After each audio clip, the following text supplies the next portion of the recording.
Iritang-irita na ang Mondrabels na Richard Gutierrez na si Annabel Rama dahil siya na raw ang pinalalabas na masama sa isyong pakikipaghiwalay ni Richard kay Sara Labati.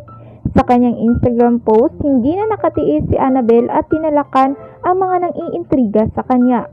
Say nito, mga chismosang marites, pigilan niyo na ang gumawa ng maling kwento. Lahat ng lumabas sa social media is all fake news. Huwag niyo nang dagdagan ang mga maling balita, malalaman niyo rin ang katotohanan in due time. Baka masyak kayo at hindi na ako ang lalabas na kontrabida. Malalaman niyo kung sino ang walang hiya na kontrabida. Mali ang bintang niyo sa akin. Sino ba ang may gustong mahiwalay sila? Ako ba or ang mag-ina? Huwag niyong idiin sa akin ang nangyari ngayon. Ako ay walang alam sa nangyari. Nagulat na lang ako biglang dumating ang nanay at tatay galing ibang bansa. Doon na nag-umpisa ang malaking gulo. Huwag niyong ibagsak sa akin ang sisi. Kung hindi ako pinagbawalan ng lawyer na magsalita, mag-enjoy sana ang buong mundo sa sasabihin kong kwento. Say pa ni Annabel, gigil na kung isiwalat ang katotohanan sa pangyayari pero wala akong magawa.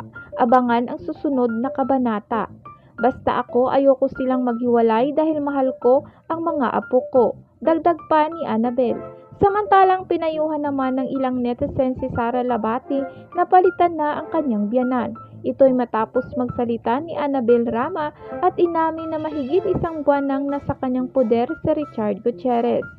Sinabi rin ni Annabel na si Richard trabaho ng trabaho tapos yung isa umano nagwawaldas lang ng pera.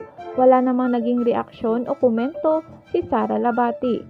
Pero sa latest post ni Sara sa kanyang Instagram, ang marites ang nanggigil at may naging payo pa kay Sara Labati.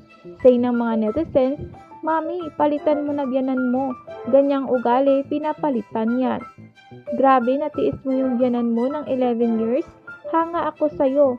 Ngayon patunayan mo sa matandang yun na kaya mong mag-isa." Yung tahimik kayong naghiwalay tas yung nanay ng ex mo ang nag-iingay. Imbes na pag-ayusing mag-asawa, nagko-comment pa ng ganun si Annabel, -1 pa sasabihin. Parang okay lang sa kanya na maghiwalay na. Anong sa inyo mga ka-celebrities? Just comment down below. Thanks for watching!